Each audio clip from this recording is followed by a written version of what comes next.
Not exactly a milestone, not a big round number, but after months of emotional drought, I hoped it would be a fresh start.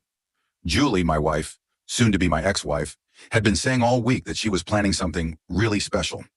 She texted me Saturday afternoon, "Meet me at my parents' house tonight. You'll be surprised." It felt strange. Julie's parents' house was the last place I'd expect for a cozy birthday celebration. But I thought to myself, maybe she's trying to fix things. Maybe this is her way of bringing us back together. I changed into the shirt that Julie once said looked great on me, drove through the quiet suburbs, and pulled up to the white mansion, where judgments were often served with expensive wine and piercing glances aimed at my self-esteem. As I walked in, I immediately knew something was off. The air was thick with silence. No happy birthday, no warm smiles. Everyone, her family, a few friends, relatives, stood around the living room, champagne glasses in hand, as if they were waiting for a performance. Julie appeared from the kitchen, her smile crooked, avoiding eye contact. She walked toward me holding a brown envelope. I thought it was a travel voucher or some strange gift. She looked at me, then said the words that would change everything. "Todd, I'm leaving you for someone who isn't a disappointment." The room went completely still. Then, her father burst into laughter, a wine-filled laugh full of disdain. "Finally, the girl woke up," he muttered, popping open another bottle of champagne. I stood there frozen. My ears rang. My heart didn't race. On the contrary, it was beating so slowly, as if trying to stretch the moment when I'd realize my marriage had just been publicly executed. Julie shoved the divorce papers into my hand. The paperwork was all filled out. Only my signature was missing. Her mother started pouring wine for everyone. A celebration for getting rid of me. I looked at Julie. She didn't shed a single tear. No remorse. Her lips curled into a triumphant smile, waiting for me to break down, cry, or beg. Instead, I asked her, "Does anyone have a pen?" The whole room froze. Her father, Bronson, sneered, pulled out a Mont Blanc pen from his jacket, and handed it to me, as if granting me one final favor. I walked up to the pristine white marble kitchen counter, placed the envelope down, and signed it. Each line, each word. Not a single word spoken. The only sound in the room was the scratch of the pen, occasionally interrupted by awkward throat clears. I folded the paper, set it back down on the counter, turned to Julie, looked her in the eyes, and said, "Thank you for the birthday gift. I think this is the best gift I've ever received." I turned and walked away. No curse words, no glance back, just complete silence from the room. I left that house like someone who had just walked out of a fire, burned but still alive. I got in my car, drove aimlessly, the night wind hitting my face, as if trying to wake me from the nightmare that still lingered at the back of my neck. I ended my birthday night at a dull bar nearly 30 miles from home. 3 whiskeys later, I wasn't numb anymore. The cold in my heart had shifted into something else. Not sorrow, not panic, but rage. A cold, simmering rage, quiet and still, not loud, not screaming, but sharp as a knife. I knew I was at a crossroads, one road, the familiar one. Endurance. Lowering my head, accepting I was the one left behind. On the other side was the road I'd never walked. The road of a man who finally realized his own worth. That birthday night, I didn't sleep. Not because of sadness or shame, but because I was sharper than I'd ever been. Sharper to the point of coldness, sharper to the point of danger. I sat on the creaky wooden chair of the bar, one hand holding my whiskey glass with no ice left, the other scrolling through the messages Julie had sent. The first message, "I thought you'd fight for me." Fight? She didn't need a fighter. She needed someone to surrender, someone to wear her shoes while she walked ahead. But this time, I wasn't Todd the accommodating, Todd the accepting, Todd the enduring anymore. I pulled out my phone, searching for a name I never thought I'd call at midnight. Larry D. Morrison, divorce lawyer and an old college buddy who once told me, during a drunken night, "If your wife ever turns into a nightmare, call me. I don't work miracles, but I know how to make even hell scared." The phone rang only 3 times. "You called at the perfect time," Larry said, his voice groggy, then listened as I briefly summarized everything in 2 minutes. After a moment of silence, he laughed. A dry, cold laugh. "That bastard Bronson, the so-called clean father-in-law? Ha, this is getting good. Send me everything you've got." The next day, I went to the small apartment Larry had rented near the county courthouse. The desk was piled with files, markers, a printer still steaming, and a mountain of property division papers. Larry raised an eyebrow when I told him about the divorce papers handed to me like a sentence.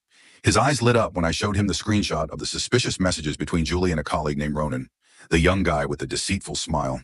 "You know what you've got here?" Larry asked. "This is gold." I was silent, not because I didn't know, but because for the first time, I wasn't going to let it slide. Julie used to think I was weak, and yeah, there were times when I was. I'd gritted my teeth and tolerated it when she came home smelling of another man's cologne, with that evasive look in her eyes and her lips always saying, "You're overreacting." I used to think love was about sacrifice, that if I was good enough, patient enough, she'd come back. He'd come. I was wrong. Love isn't begging.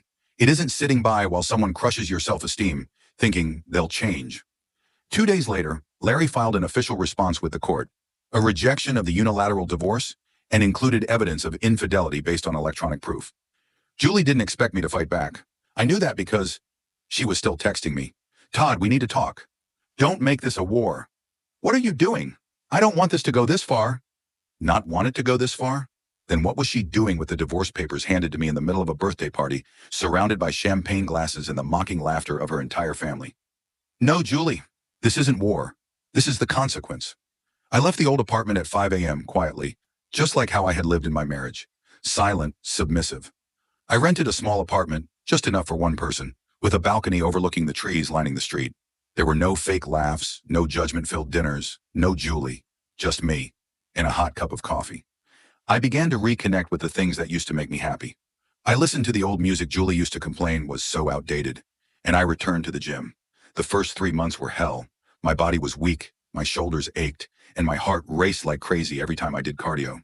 But I was patient. I wasn't building my body to prove anything to anyone. I was rebuilding myself. Step by step, I gathered the ashes of a man who had been left behind in the middle of his own birthday party. Step by step, I rebuilt my life from the ruins Julie had left behind. Not fast, not loud, but steady, solid as oak, like the hinges I had just oiled a few days ago. When you spend your whole life being submissive, people forget that you can stand tall too. But now I stand tall. And this is just the beginning. I used to think betrayal was when someone turns their back on you. But no, betrayal is much worse than that. It's the moment you realize the person who used to lie next to you every night, the person you called family, they've been holding the knife for a long time, just waiting for you to turn far enough away so they can stab you deep. And I turned. I was blind.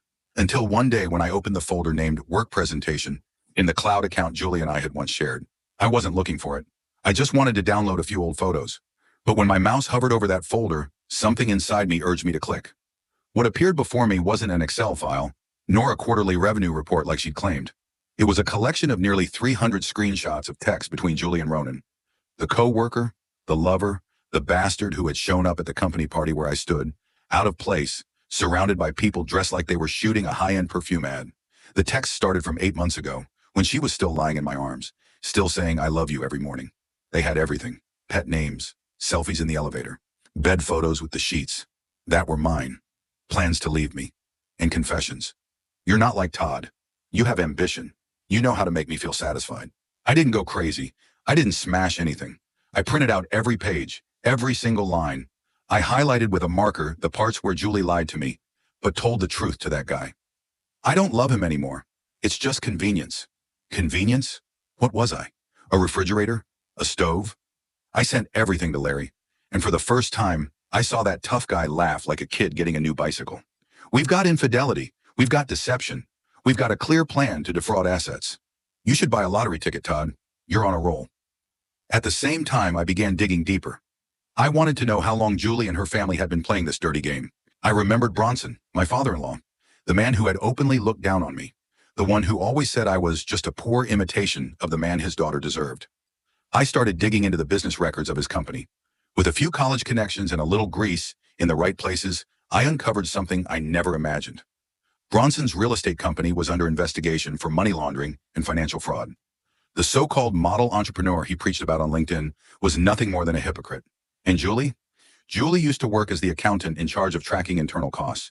In a few internal reports, her name showed up in shady transactions, signed with her handwriting. Julie wasn't just cheating. She was an accomplice. I didn't immediately blow everything wide open.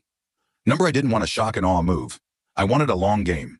Every strike carefully planned, every knockout timed. I started sharing these findings with an old friend who worked in financial media. Not publicly, just hints, suggestions, quiet waves. I also reconnected with an old college buddy who now works for an investment firm that once partnered with Bronson. A 90-minute coffee, I didn't say much. Just asked, "Did you see last year's report?" When I left the coffee shop, the smile on my face was no longer fake. Julie had no idea. In her mind, I was still the old Todd, the boring, easily manipulated guy who would beg her to come back once I lost everything. The old Todd was dead. The moment I found out about her affair, I didn't get caught up in emotions. I acted immediately. I moved out of the shared apartment within 2 days. No warning. I had my lawyer friend transfer all the paperwork, bills, and accounts into my name. I locked out the cloud access and disabled all our joint bank accounts. Julie only realized I was gone when she tried to log into Netflix and couldn't. That night I got the first message. Todd, what's going on? Is the account broken? Can you check it for me? I didn't respond. I knew she'd gradually realize. There was nothing broken. Everything had been set up meticulously. I moved into a small apartment near the park, somewhere I could hear the wind rustling through the trees. Instead of Julie yelling at me for forgetting to buy the right kind of unsweetened almond milk, I cleared away every trace of my old life, and for the first time in years I felt a weight lifted off my chest. Julie had been her family's pride. The good daughter, the smart one, married to a stable man. Even though I knew they never liked me, I had been the one to maintain her image for years. Now with the truth exposed, that she had lied, deceived, and ripped apart our marriage to chase after Ronan, the whole thing was about to come crashing down. And the first arrow hit Bronson, the hypocritical father-in-law. The leads I provided to my friend in finance finally reached the media.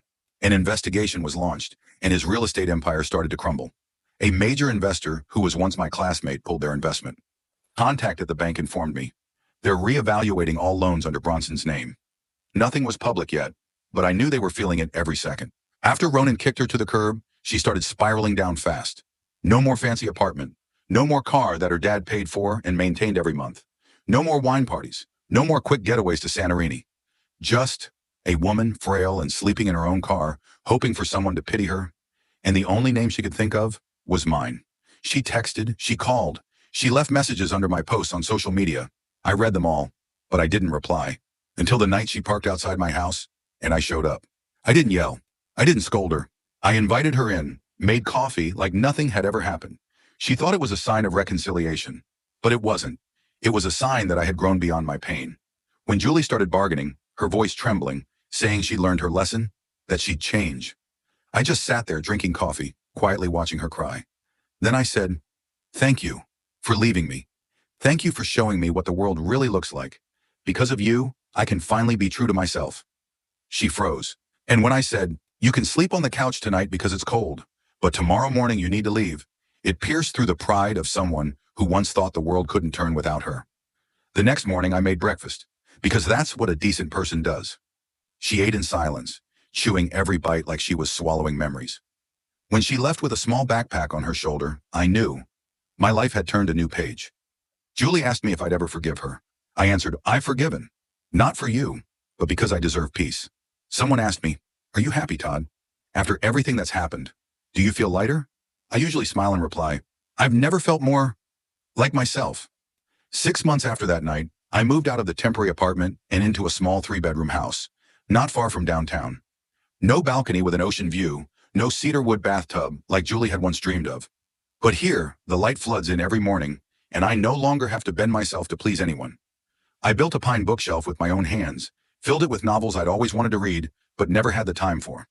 I bought a few plants, placed them by the window, and for the first time I didn't let them die. I got a dog, a 3-legged pit bull named Max, abandoned outside the shelter.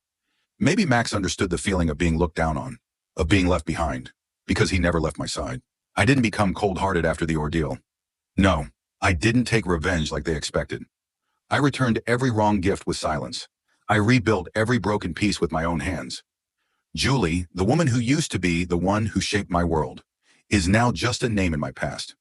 She left for the last time, with a backpack, shattered dreams, and hollow eyes.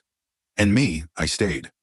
With the house, with Max, and a new sense of self that no longer had cracks. Do you remember the woodworking hobby that Julie once called old man stuff for retirees? It's now a small Etsy shop, with regular customers, and even custom orders. The profit isn't much, but every dollar I make is clean. No need to trade my dignity or self-respect. And the best part? I don't need to please champagne-filled parties, hypocritical fathers-in-law like Bronson, or a wife who always saw me as a walking failure.